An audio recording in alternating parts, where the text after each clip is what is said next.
Aquí estamos en un nuevo episodio de Política Nacional y hoy nos acompaña la joven política y comunicadora Omara Corporán. Hola Omara. Muchas gracias, chicos. Para mí un gusto estar aquí con ustedes. Complacido estar contigo aquí en Política Nacional, que es una parte también de lo que es Revista Joven, que traemos jóvenes talentos en nuestro país, del área de la comunicación y ahora de la política, en este proceso que estamos. Ay, por fin me invitaron. Yo tenía tiempo atrás de... Es verdad. Sí.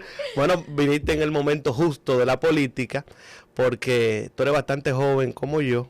Yo creo que tú eres más joven que yo. Más joven que tú, sí, creo. Pero tú creciste en la política y tienes la política en la sangre. O sea, vamos a hablar de eso, de tus inicios en la política, aunque vienes desde la cuna en la política. Sí. Habla un poquito de eso. Mira, mi papá es el presidente de un partido. Se llama Pedro Corporán y es el fundador y líder del Partido de la Unidad Nacional. El PUN. El PUN. De hecho, viral en estos días, él hizo un anuncio ahí que nada más sale 8 y se ha quedado. La verdad es que sí, nací en política, crecí en política. Creo que soy la única de sus hijos que decidió asumir el compromiso. La verdad, mis hermanos totalmente desligados y yo, la hembra y la más chiquita que sí, que yo quiero, y mi papá que no, que tú no te vas a meter en eso, y yo que sí. Al final hice mi voluntad, me metí, aquí estamos dando la lucha, un proceso difícil. Yo creo que cuando tú eres hija o tienes algún familiar que esté vinculado a la política, tienes de dos. O no quieres saber nada de ella, o te apasiona, te gusta y a eso te dedicas. Y fue lo que se dio conmigo. La verdad es que mi papá es un ejemplo a seguir para mí. Chocamos en muchísimas cosas, pero fuera de eso, la verdad es que yo me siento muy orgullosa de su historia, de lo que él ha hecho a favor de la sociedad dominicana y seguir sus pasos. Claro. ¿Y cuáles han sido esos roles que tú has tenido que asumir dentro del partido? Tanto te hemos visto trabajando en los temas de juventud, sí, pero también en temas importantes como en la Junta Central Electoral. O sea, cómo sí, tú haces ese crossover de trabajar temas políticos juveniles, pero también ir a la Junta Central Electoral a representar a un partido político, que no es nada fácil. Fue un proceso de transición súper interesante, porque mi papá es de las personas que piensan de que las cosas no se otorgan, se ganan. Cuando yo regresé del extranjero de hacer mi primera carrera, yo le digo a papi, me quiero vincular al partido. Él me dice, gáneselo. Le digo, yo quiero ser la presidenta de la juventud. Gáneselo. Me lo gané, me costó mucho esfuerzo. O sea, no fue que te puso de que no, mi hija va a ser pero la presidenta de la juventud. No, para nada, todo lo contrario. Eso fue un proceso, eso fue como un pleito de una semana entre él y yo, la verdad. Luego de que yo creé una estructura que le demostré, mire, yo tengo el potencial, me siento capacitada, quiero aportar. Al final lo amenacé, me tocó amenazarle. O me ayuda o me voy para otro partido. Y al final me lo concedió y después de ahí en lo adelante yo evidentemente me desenvolví muy bien. Creo que las personas del partido comenzaron a sentir cierta afinidad conmigo y empezaron a verme como ese relevo dentro del partido. Entonces comencé a crear muchos contactos, a moverme en el entorno político nacional, no solamente dentro de mi organización política. Entonces ya me comenzaron a invitar a cosas fuera del partido. Había algo en la Junta, me invitaban. Había algo en tal sitio y me invitaban. Hasta que mi papá entendió que quizás yo era esa persona que podía representar el partido fuera de lo de la juventud. Comencé a capacitarme en temas electorales, porque la gente en este país desconoce que el sistema electoral aquí es muy complicado. O sea, eso es ir a la guerra sin armas, literalmente. Entonces comencé a capacitarme. La Junta Central Electoral ofrece muchos cursos y capacitaciones en torno a cómo funciona el voto, en torno a cómo votar, en torno a la ley electoral. Y después de ahí, pues entonces me nombraron suplente de delegada. Después de ahí asumí el rol de delegada. Y entonces ya comencé a vincularme en todo lo que es la política, tanto en mi partido como a nivel nacional. No, es que es un rol que no es tan fácil ser delegado y más en un proceso. ¿Te tocó en alguna elección, en la última elección, estar al frente como delegada? Mira, yo participé en el proceso del conteo de los votos, de defender los votos en los colegios electorales. Me tuve que tirar ese fuego arriba y creo que una experiencia que... Además de que me traumó, además de que me frustró de por vida, me enseñó muchas cosas. Entonces, en estos 4 años yo me he encargado de capacitarme y creo que el rol que voy a jugar en este proceso electoral ya va a ser diferente, porque más que defender el voto ya va a ser internamente con la Junta Central Electoral en la estructuración del proceso electoral, que es lo más complejo. Y de lo que tú has visto de la política, ¿qué es lo que más te apasiona de ella? Porque hay muchos aspectos en la política, más el área de servicio, sí, el dirigir, pero ¿qué es el área que más te apasiona? La gente, la verdad es la gente. Yo creo en la verdadera política, no el concepto erróneo que le hemos dado. Para mí la política es por y para el pueblo, es servir al pueblo dominicano. Cuando tú creas esa conexión con la gente y ese sentimiento de tú entender y comprender los problemas que tiene tu país y aportar de manera positiva, es desarrollar esas propuestas y verlas concretizadas. Eso es lo que a mí me llena de la política en la República ¿Y Dominicana. tú crees que realmente hay una vieja política y una nueva política? O al final es lo mismo, porque tú ves nuevos políticos con vieja política y puede haber viejos políticos con nueva política. O sea, realmente podemos decir que hay una vieja y una nueva política. Yo creo que el concepto de política es muy amplio y lamentablemente nosotros ahora tenemos la tendencia de darle la definición que más nos convenga. Pero para mí, para Omara Corporán, la nueva política representa una nueva generación. La nueva política representa un cambio generacional, un relevo generacional. La nueva política para mí representa volver a la base de lo que significa el término política, que es por y para el pueblo, no para intereses particulares de nadie, no para intereses partidistas, sino servir al pueblo. Hablando de esa nueva política, te vimos recientemente en El Salvador. Sí. Sí, que es un prototipo de lo que es, sí, lo que podríamos decir una nueva política del presidente Bukele. Háblanos de esa experiencia tuya como observadora de esas elecciones. Mira, a veces yo digo cosas y las personas me comentan en los videos y cuando me siguen en redes y me dicen que tú eres fan de Bukele, que tú eres una mini Bukele. La verdad es que yo cuando fui a El Salvador pude evidenciar la tendencia y entendí el por qué. Porque una cosa es lo que te venden los medios. Ya tú ¿Qué tuviste allá realmente? En los medios tuve que el presidente bacano, el presidente que dictador, pero que también es democrático, el presidente que realmente Bukele es una persona simpática, es una persona querida. Creo que el pueblo salvadoreño, vamos a decir, se evidenció el deseo de los salvadoreños porque Bukele sea quien los represente nuevamente. Y esto viene por un sentimiento de seguridad. Cuando tú entras en El Salvador, tú ves cómo ha cambiado todo el sistema que estaba instaurado, tanto en términos políticos como en términos de la calidad de vida de los salvadoreños. Cuando tú hablas con ellos te dicen de manera clara y concreta, aquí no se podía salir, no se podía dormir, no se podía trabajar, hasta que llega Bukele con una nueva tendencia, saca de contexto todo lo que es la vieja política, impone un nuevo sistema con el que nosotros nos sentimos cómodos, porque a veces en América Latina tendemos a pensar que vivimos en una democracia plena solamente porque se nos da el derecho de elegir a quién nos va a representar. Ahora, la persona que tú elegiste para que te representara, de verdad representa tus intereses y los de tu comunidad. Eso no es una dictadura plena. Elegir a una persona que no representa tus intereses, que al final del día hace su voluntad, eso no es una democracia plena. Entonces es elegir representantes que realmente defiendan los intereses de un país. Eso es lo que ha hecho Nayib Bukele. Entiendo la tendencia bukelista, entiendo que nosotros en América Latina, en la región, tenemos un serio problema contra el oficialismo. Creo que hay una generación de políticos que destruyó la confianza del pueblo hacia lo que es la política y lo que son las figuras que ejercemos esa labor. Y es nuestra, porque digo nuestra porque tú estás en política, claro. Recuperar esa confianza. Yo creo que ese es el gran reto. Y Bukele, eso fue lo que logró. No, porque realmente hay sectores, tanto en el país como a nivel internacional, que están en contra de la partidocracia, en contra de los partidos políticos. Entonces 100%. Uno se pregunta, si no tenemos partidos políticos que son parte de la democracia, entonces ¿cómo podemos vivir en democracia sin partidos políticos? O sea, ¿qué opinión te merece eso de que podemos tener sectores que están en contra de los partidos políticos? Mira, yo te voy a decir una cosa. A veces los dominicanos o de los políticos también. A veces los dominicanos dicen, yo no tengo una ideología política, yo no apoyo ningún partido político. No tener una ideología es, de hecho, una ideología. La verdad es que yo creo que en nuestro país hay demasiados partidos políticos. Porque nosotros que vivimos la política día a día, sabemos que hay muchas organizaciones y entidades políticas que son creadas con un solo fin, que son llenarse los bolsillos. Vamos a estar claros, porque no vamos a engañar al pueblo ni vamos a engañar al país. Pero así como hay muchas figuras políticas que no representan algo positivo para nuestro país, también hay mucha gente luchadora que de verdad tiene buenas intenciones para con el pueblo. Ahora, el gasto público es demasiado alto para que tengamos 32 partidos políticos.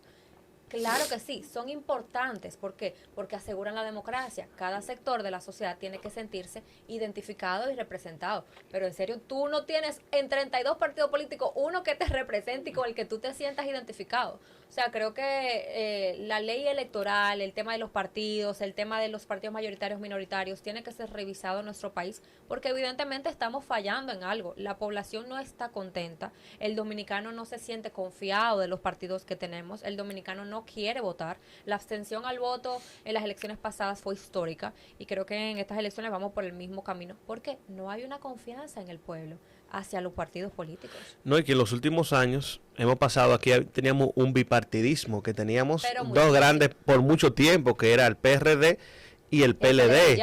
Luego entonces, lo que se pensaba que no podía pasar aquí en este país, tenemos división de esos dos grandes partidos. Entonces ahí salió el PRM, salió la Fuerza del Pueblo, pero también tenemos otros 28 partidos más en el sistema. O sea que todavía esa misma influencia que puede ocurrir en otros países latinoamericanos, podemos verlo también aquí en el país, de que haya un cambio en muchos actores del sistema político. O sea, a partir del 2028, yo lo digo y lo sostengo, ya esas figuras políticas va a ocurrir ese relevo, ya nosotros no vamos a ver un Leonel Fernández, un Danilo Medina, ni siquiera un Luis Abinader, porque no solamente porque nosotros estamos comenzando a asumir posiciones de liderazgo, sino porque es lo que está pidiendo el pueblo. Ya no es cuestión de que nosotros los jóvenes queremos, es cuestión de la gente en la República Dominicana está pidiendo a gritos nuevas figuras políticas. No, y que se ha visto también en las últimas elecciones, donde quizá ya el voto partido no es tan fuerte, sino ya va el voto más a la persona. A la persona. Porque podemos ver, por ejemplo, en el caso del 2016, que fue un caso muy emblemático, cuando el partido de gobierno del PLD pierde la plaza de la capital, sí. Pero gana el gobierno, gana el gobierno con Danilo Medina su reelección, pero se pierde la principal plaza política donde gana el PRM con David Collado.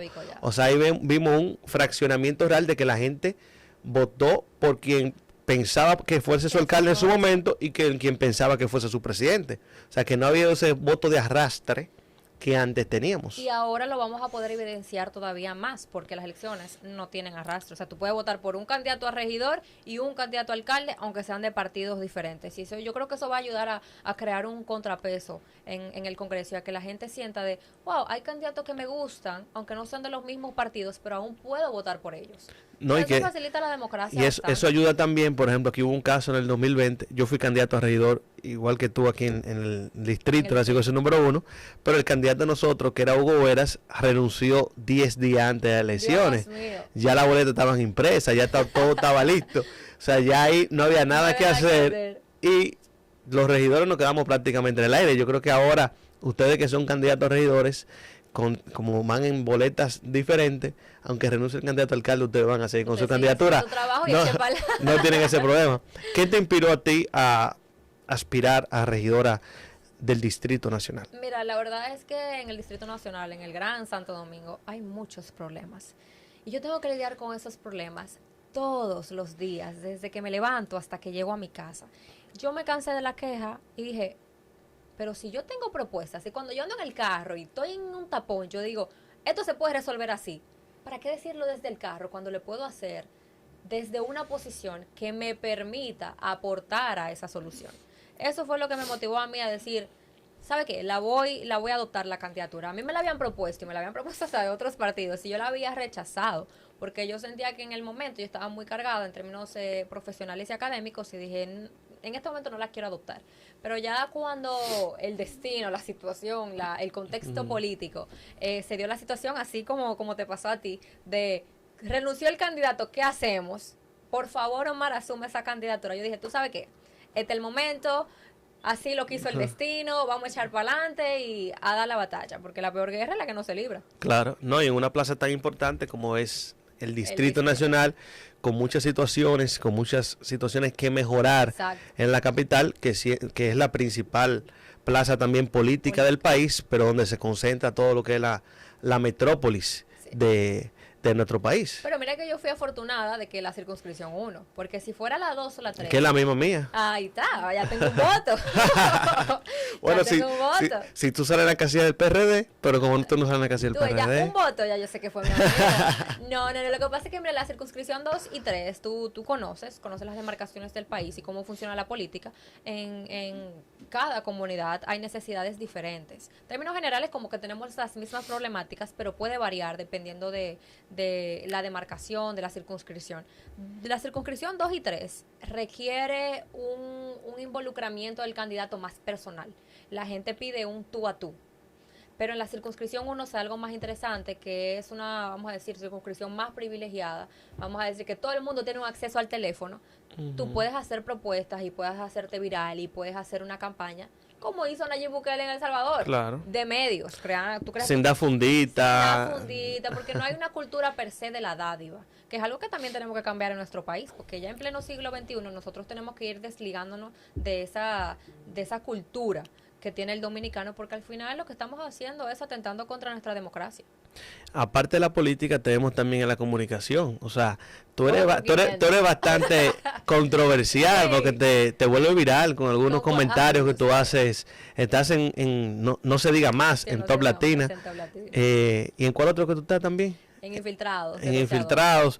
Cuéntanos esa experiencia de estar todos los días hablando de actualidad con un equipo donde todo el mundo piensa diferente, con ideologías políticas o quizá no políticas, pero con ideas distintas. ¿Cómo es ese manejo tuyo diariamente en la comunicación? Ay, lo primero que mira, despertarse a las 5 de la mañana para ir a pelear por el radio está fuerte.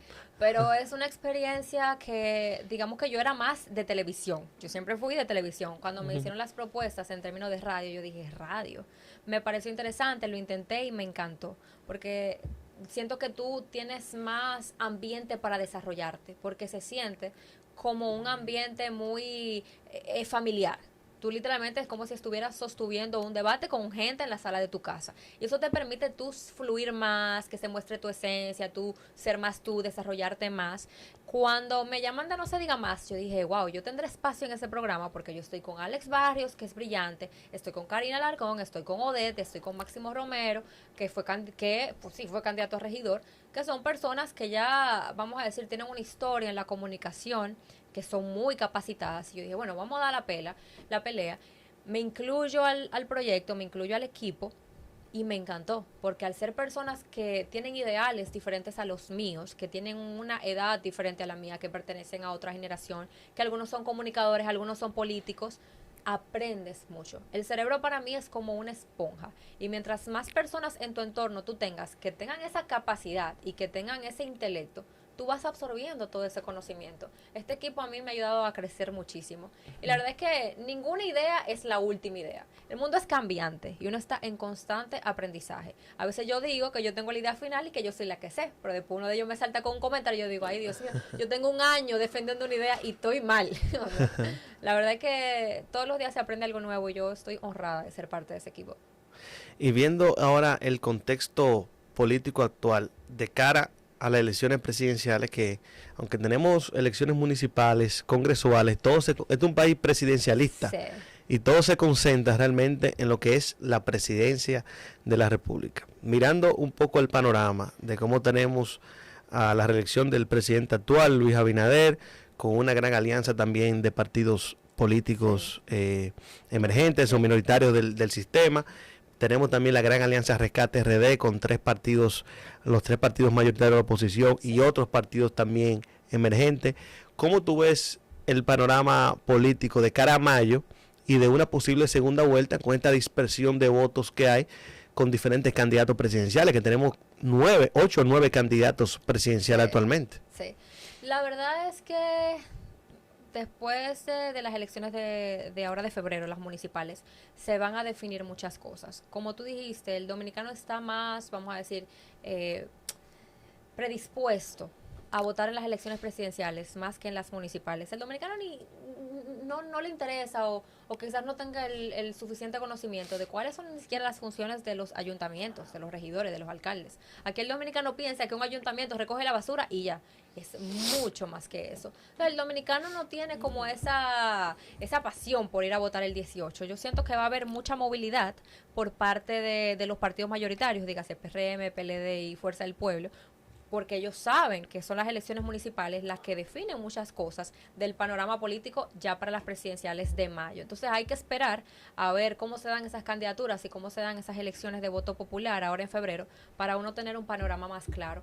Pero en términos generales, yo creo que el presidente Luis Abinader está optando por una primera vuelta, mientras que Rescate RD, ya Fuerza del Pueblo y PLD, están trabajando para que haya una segunda vuelta porque eso coloca en aprietos al PRM. La verdad es que también va a pasar algo muy interesante entre PLD y Fuerza del Pueblo, porque después de las elecciones de mayo van a pasar dos cosas, o el PLD absorbe Fuerza del Pueblo o la Fuerza del Pueblo absorbe el PLD, más o menos lo que pasó ya con el PRM y el PRD en su momento. El panorama político está complejo.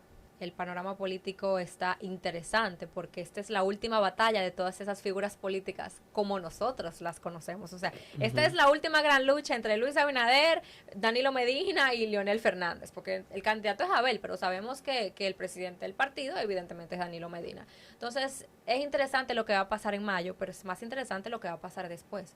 Esa batalla, última batalla de los grandes líderes. Entonces eso ya es una pelea hasta la muerte. ¿Tú estás de acuerdo de que esa división de las elecciones, una en febrero y otra en mayo, o te gusta que sea todo el mismo día?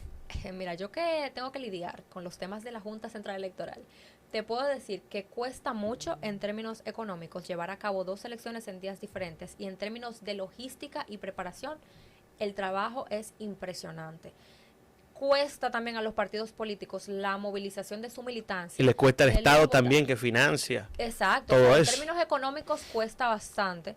Tú como partido tener que movilizar personas en dos periodos electorales, tú que estás en política sabes que es muy difícil. Pero no todo el mundo que vota es necesariamente una persona que tiene un carro propio o una persona que vive en un buen sector. Movilizar a tu militancia a votar en las elecciones es complicado. Entonces hacerlo dos veces es contraproducente. El trabajo en la Junta se duplica. La gente tiene que entender que planificar y estructurar un proceso electoral para que las elecciones sean justas, equitativas, para que el proceso sea democrático, para que no haya problema de fraude, para que tengamos las boletas completas, es un proceso complejo, más que los partidos políticos no ayudan a la Junta Central Electoral, todo lo contrario, le incrementan el trabajo. Aquí todavía el día de hoy se están imprimiendo boletas electorales, claro. Aquí todavía se está cambiando fotos de candidatos, casillas de candidatos, diputaciones, regidurías, senadurías, que iban y ahora no van, que después... Y procesos en el Tribunal Superior Electoral también. Que son complejos. Entonces, en la Junta Central Electoral a veces nosotros nos quejamos de la eficiencia, de cómo